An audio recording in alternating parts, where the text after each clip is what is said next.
Hey everybody, welcome back to Airsoftology Mondays, the show that answers your questions, helps you out in a pinch, and also admits when they're wrong. I'm your host, Jonathan Higgs, and we are back, and yes, we were absent last week, or I was absent last week.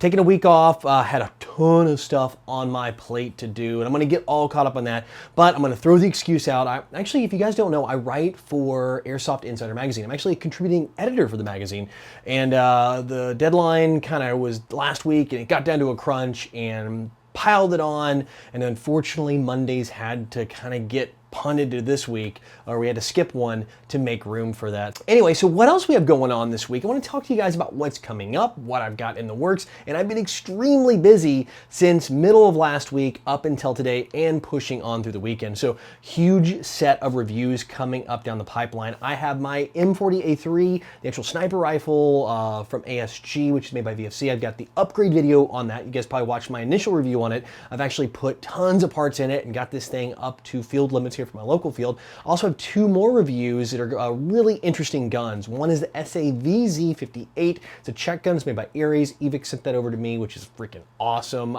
It's so unique and cool. It's got some real interesting things going on, and a full metal. So stay tuned on that one this week. Also a Type 97 from Real Sword. So I'm getting a lot of really cool, off the wall, not an M4 type guns in. So I know you guys are asking for more of that stuff, and like, Jonathan, hey, quit doing the reviews on the M4s. Well, hey, this next few weeks is going to be full of stuff that's not that. And last but not least, in my next video roundup, I have the Code Red headset's Battle Zero headset, which is actually a bone conduction headset. Does not have a mic, does not have a speaker. You might have saw a teaser I did from SHOT Show on that, but this is a full, real official review. Actually, now that I've had a chance to get it in here, had it for about a month or two, month and a half, been working with it, making sure, I've really, got it figured out. So I'm gonna share with you guys everything I know about it. Also, wanna give you guys some corrections. In the tease in the beginning, I did mess up last week, or 2 weeks ago, my last show for Mondays, and I incorrectly talked about the RHOP. And thank you guys for correcting me. I had a bunch of people down in the comments saying, hey, Jonathan, you're wrong. You didn't understand it.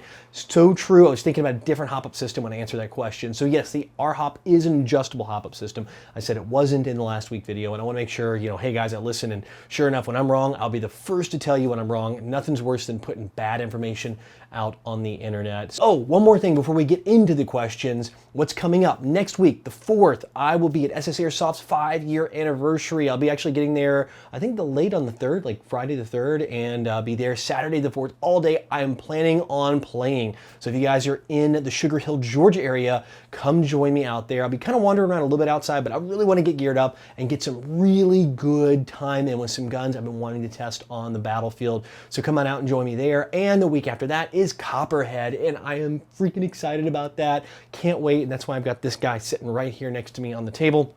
Him. This is coming with me. It's my night vision, my PDS-14. So this is going to be critical for that event. So much going on. Thank you for being patient with me, like spilling everything out here. So let's just jump right on in now to your questions. Sports Kid writes, how can I keep my battle belt up without a harness? Do I invest in a Cry product so it attaches to my plate carrier, or is there a way to keep it on my waist like a belt? Actually, it's a big issue with a lot of battle belts is keeping it there in place, especially if you're really trim, got kind of athletic trim build. It's just gonna fall right off, right? Especially you start weighing that thing down with the pistols, some mags, and all that junk. It gets heavy, and then the alternative just like cinch it down as tight as you can. Then you can't really breathe.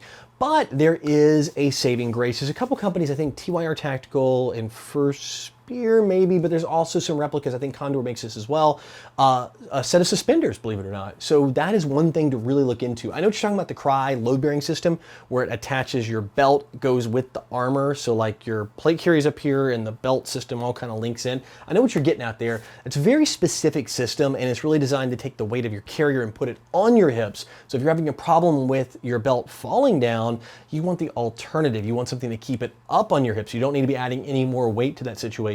So yeah, look into a set of specific suspenders. If your battle belt has little rings, like little plastic rings, there should be like 1 or 2 in the back and a couple around the front sides. That's what they're there for. They're actually there to actually attach a set of suspenders. I think HSGI makes a pair too. I was just thinking about that as well. So look around, just type in battle belt suspenders or combat suspenders, and you can definitely find like a ton of them. I'm sure all the major retailers are going to carry them as well. Like I said, I believe Condor has something, or Pantac or Fly, or someone has something in that neighborhood. So I hope that helps keep your belt up. Also, if it doesn't, you don't have those little plastic clips, you can rig something to make it work. So you can kind of attach suspenders through the MOLLE itself and we'll hold them up as well. So there's a couple different ways to do it. But yeah, I want to touch on that just in case you didn't have those little plastic clips to put on the, to run the suspenders through. So yeah, hope it helps and hope it solves your problem.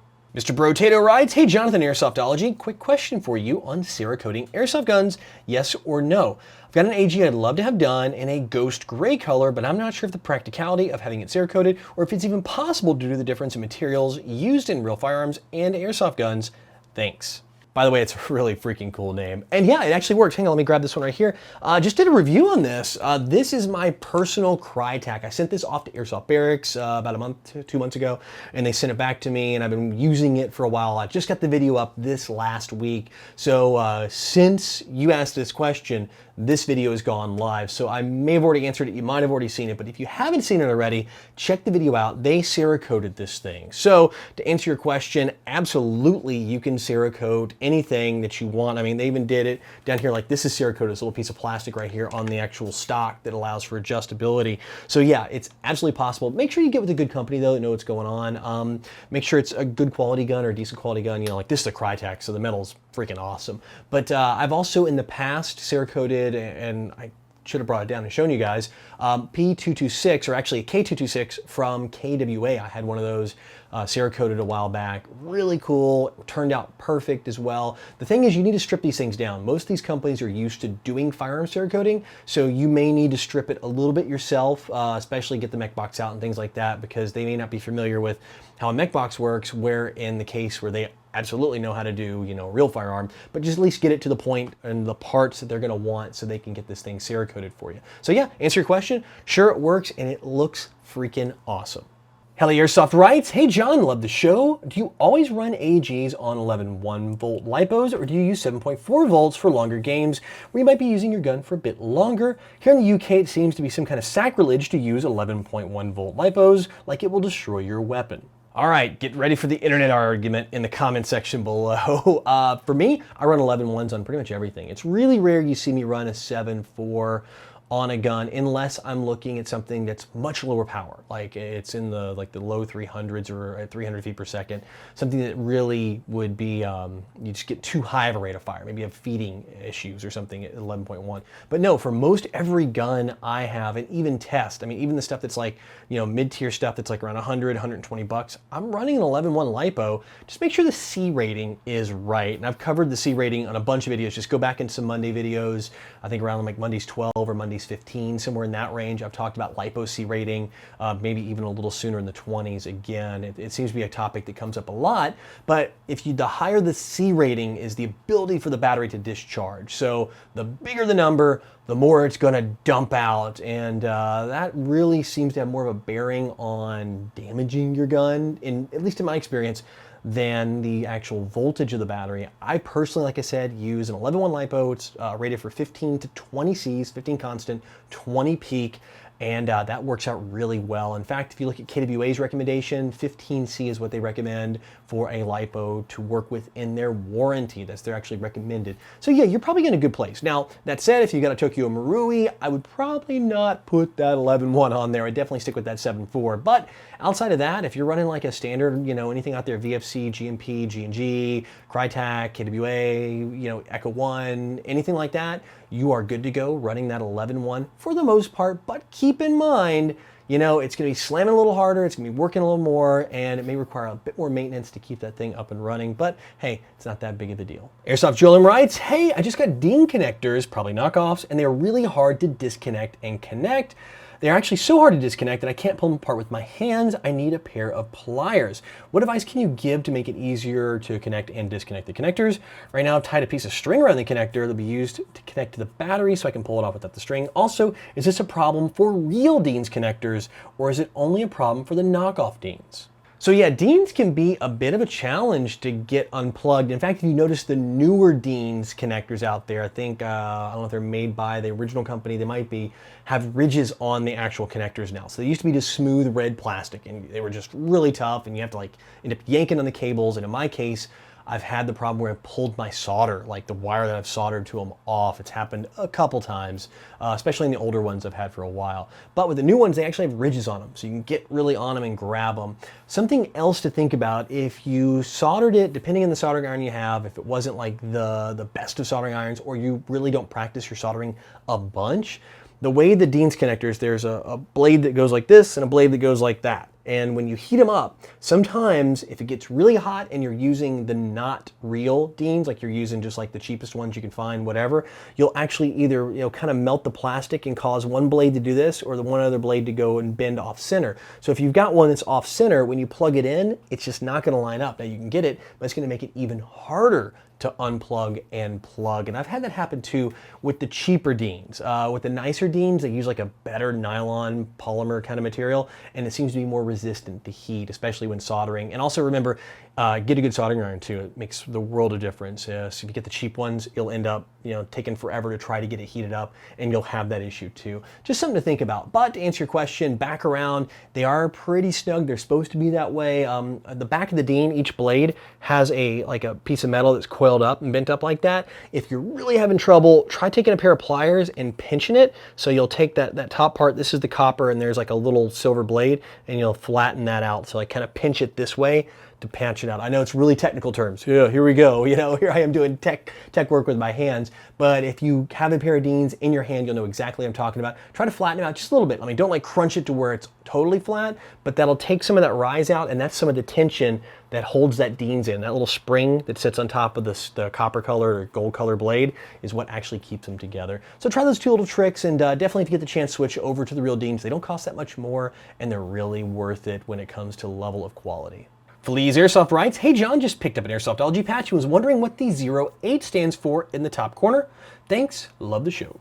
All right, let me grab one off my board here. All right, by the way, I'm sold out of these. I'm going to be getting some more in here soon of the yellow ones. And then also, by the way, I want to know what color you guys want to see next from these things. So let me know in the comment section below. But to answer your question about the 08 in the corner, that's the year we started the podcast. So actual first podcast, the business was created, the name was trademarked. I had my trademark documentation sent off and received in 2008. So that's where the 08 comes from. The actual podcast didn't release until 2009. It was January when it came out. So we recorded in December. We actually published in January, like just right past the New Year's. But yeah, that's it. That's the secret to the 08. And also, if you guys don't know, the AS in the periodic table, because this looks like an element, is arsenic. I really didn't think that through too well when I did the logo, but no matter, it's stuck. This is the original logo. I know you guys have seen the new logo too, but yeah, I'm still stuck with the 08.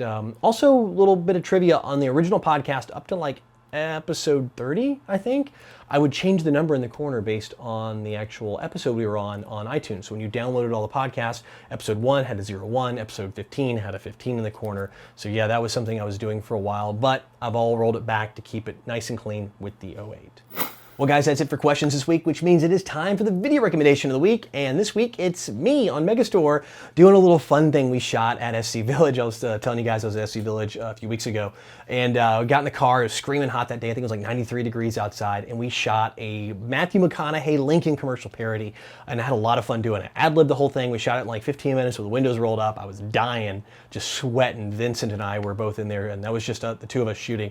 And it has a little bit of gameplay footage. Also, while you're over there, another shameless plug for these guys that brought me out there, thanks so much for doing that, is we did a loadout video as well. So if you want to check that out, I'll put a link to it as well in the description. So if you want to check out the Matthew McConaughey parody, the Lincoln one, or the loadout video, you can find them right down below in the description. Well, all right guys, that's it for this week's episode of Airsoftology Mondays. As always, thank you for joining me here. And remember, I'm going to be running around the Southeast and the West and all over in the next few days. So if you guys are going to Copperhead in 2 weeks on the 11th, 12th, around that time of April, come track me down at the game, find me. I'll be hanging out. I'll be playing for the COST team, the green team, that weekend. Also, if you're going to be in Sugar Hill, Georgia next weekend, it's April the 4th, come find me at SS Airsoft's 5-year anniversary party. Rumor has it this is the last party they're going to do for an anniversary they're talking about me skipping till the 10. So definitely not one you're gonna wanna like skip out on a miss and go, I'll just catch it next year. This is gonna be huge. Everybody's gonna be there. So check me out there as well. But yeah, I'm excited to get out and get around some more. I'm excited for Airsoft season to really kick in full spring. And I had a ton of fun at Bad Karma's Noob Day last weekend. So if you guys came out and saw me there, thank you so much for coming by the booth, checking it out, and buying the last of the patches. I'm gonna get some more in order, like I said. So guys, again, thanks so much. I'll see you around next show. But until then, go out, have some fun, play some Airsoft. But no matter what you do, call your freaking hits.